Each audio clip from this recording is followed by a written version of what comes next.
Yaitu kita memahami, mengenal bencana-bencana kalau kita pelit. Baik di dunia dan di akhirat. Dan kita mengenal keutamaan memberi. Keutamaan bersedekah. Dan itu banyak hadis. Ya. Di antaranya satu hadis dari Imam Bukhari. Diriwayatkan Imam Bukhari dari sahabat Abu Hurairah, Rasul bersabda, yataqarabu zamanu wa yanqusul amalu wa yulqashuhu wa yaksurul harju. Qalu wa mal harju? Qala al-qatlul qatlu. Ya, termasuk salah satu tanda hari akhir, tanda mendekati kiamat itu adalah satu, waktu itu kelihatan cepat, singkat. Kemudian amalan itu semakin berkurang. Mengamalkan Islam itu semakin berkurang. Kemudian ditemukan kebakhilan di mana-mana.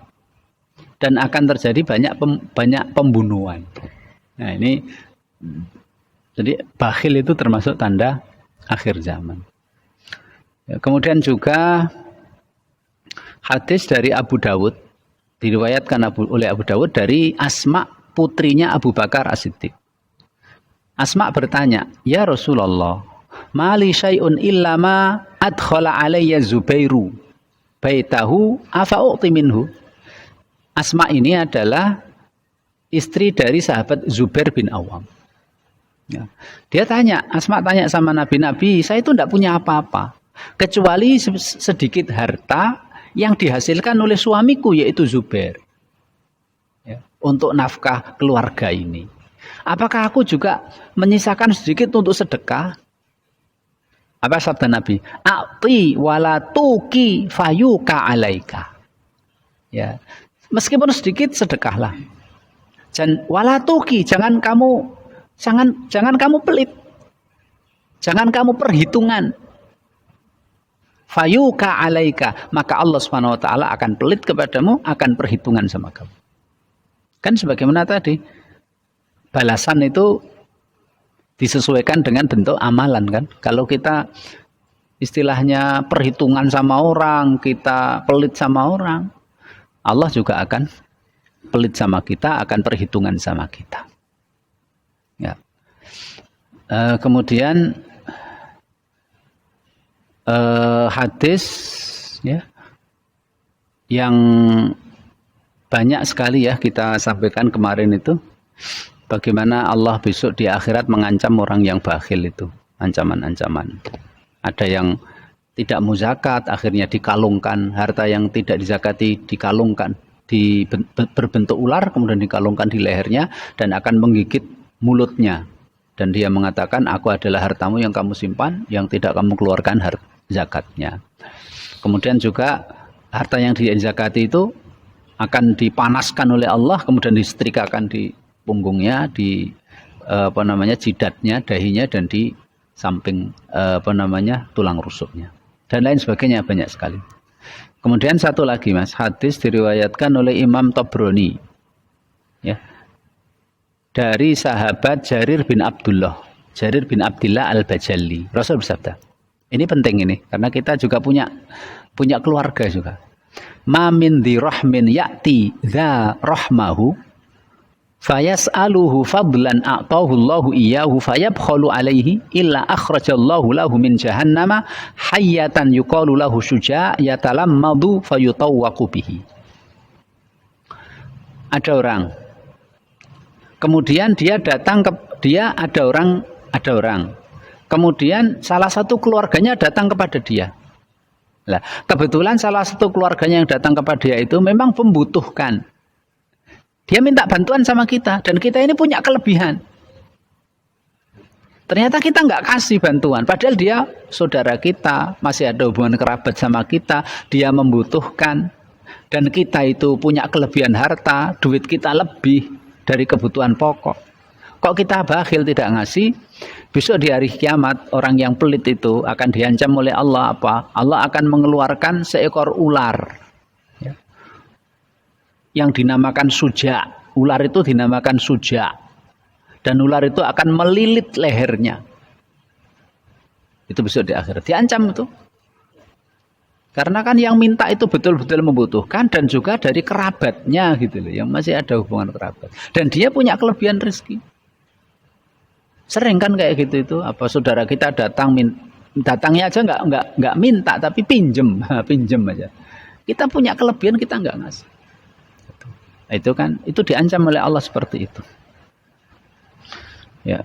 Kemudian juga Rasulullah Shallallahu Alaihi Wasallam kalau kita sering memberi, sering apa kan, hadis Bukhari ya yang sering disampaikan ustaz kita dari Abu Hurairah, Rasul bersabda, "Mamin yaumin yusbihul ibadu fihi illa malakani yanzilan fayaqulu ahaduhuma Allahumma a'ti munfiqan khalafa wa yaqulu al-akhar Allahumma a'ti mumsikan talafa." Setiap hari itu dua malaikat turun.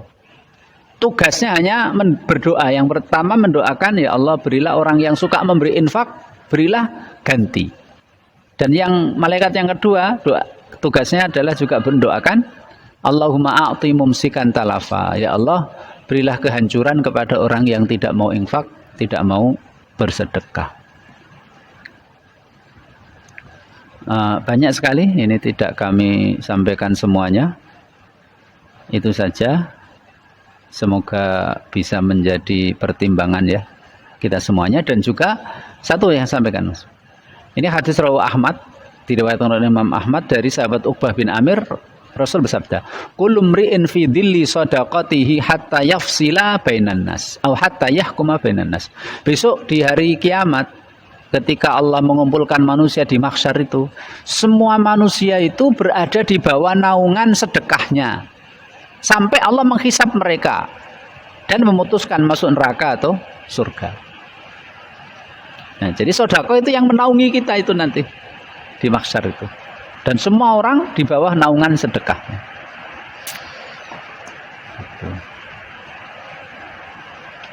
Makanya salah satu perawi hadis ini, Mas. Salah satu perawi hadis ini yang meriwayatkan hadis ini dari sahabat Uqbah bin Amir namanya Abul Khair. Abul Khair ini tidak terlewat satu hari kecuali dia berusaha untuk sedekah. Meskipun hanya sepotong roti, pokoknya sehari dia harus sedekah. Sepunyanya, semampunya. Nah, itu yang dilakukan oleh salah satu perawi hadis tersebut, yaitu Abul Khair. Gitu. Kemudian juga ya, dengan kita sedekah itu Allah akan memudahkan kita memberi rizki, mencari rizki, Mas. Ya. Yaitu hadis diriwayatkan oleh Imam Tirmidzi dari Anas bin Malik. Di zaman Nabi itu ada dua bersaudara. Yang satu kerja, yang satu nggak kerja. Yang satu kerja, yang satu nggak kerja. Yang satu kerja, yang satu nggak kerja. Kenapa nggak kerja? Karena sering mendatangi Nabi Muhammad belajar agama dari Nabi.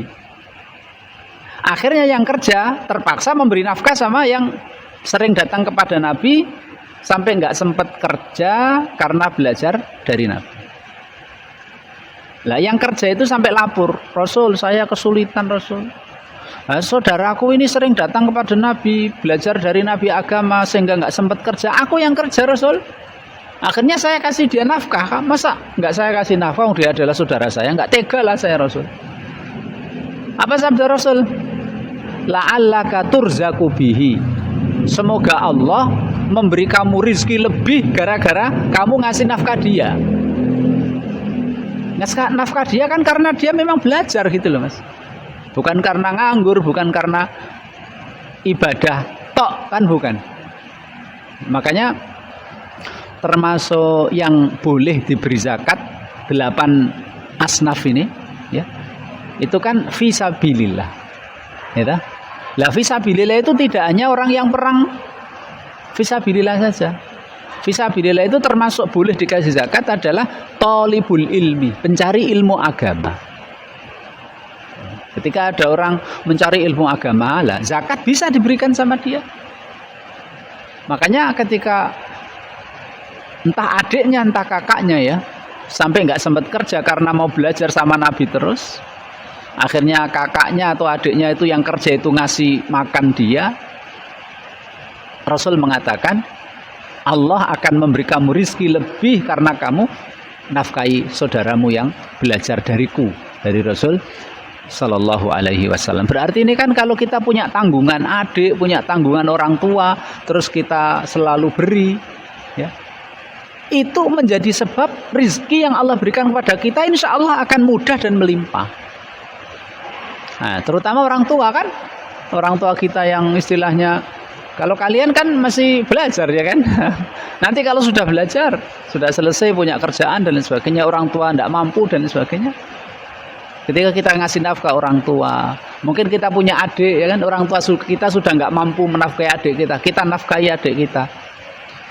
La takhaf wa la tahzan, jangan khawatir. Itu akan menjadi sebab Allah Subhanahu wa taala akan memberi kita kelebihan harta dan kemudahan dalam mencari rezeki. Nah, kemarin kita ceritakan hadis Muslim dari Abu Hurairah itu loh, yang ada orang, ya, ketika dia nyangkul di kebunnya, dia lihat awan dan dia mendengar suara dari awan, iski hadiqata fulan, ya.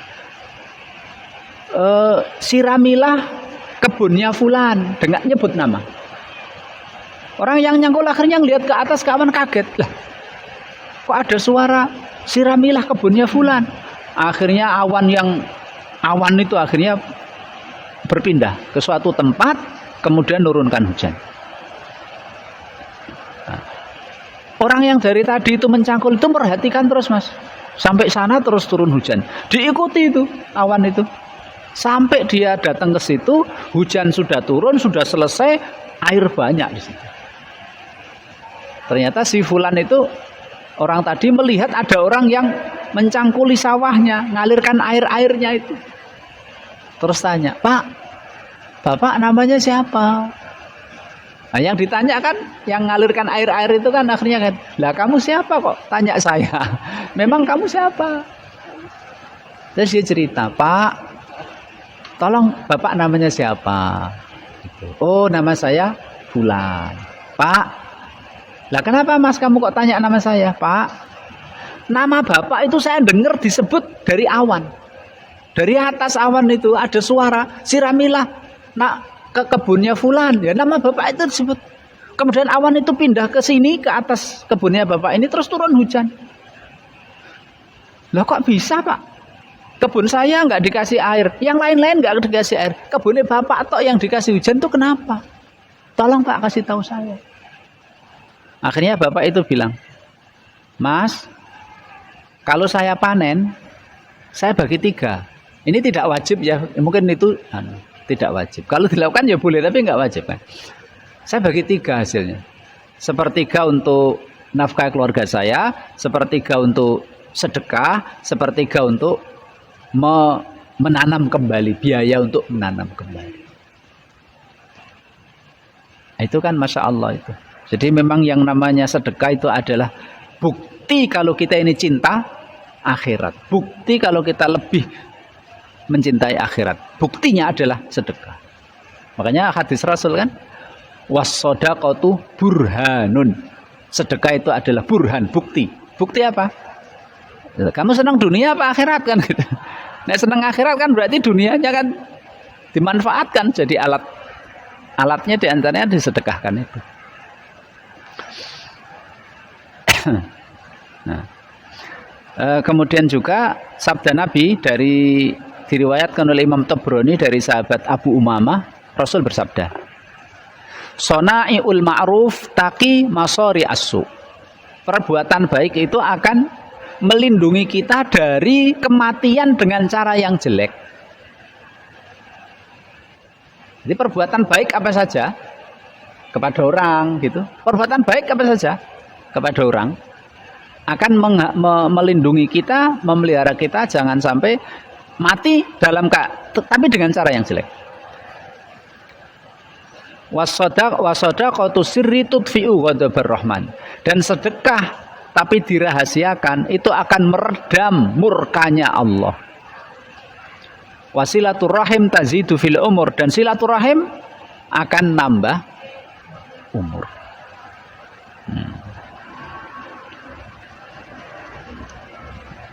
Nah, kemudian Mas, ini hadis dari Tabrani, ini penting lagi.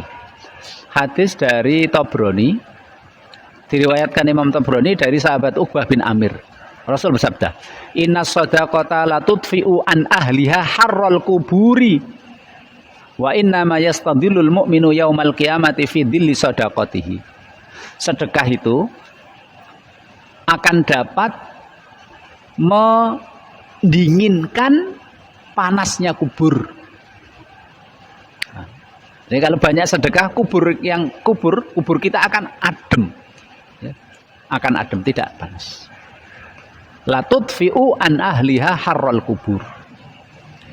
Dan besok orang mukmin itu akan berteduh di hari kiamat, orang mukmin akan berteduh di bawah naungan sedekahnya. Ternyata sedekah itu akan manfaat di kubur dan akan manfaat di mahsyar ketika manusia akan kepanasan.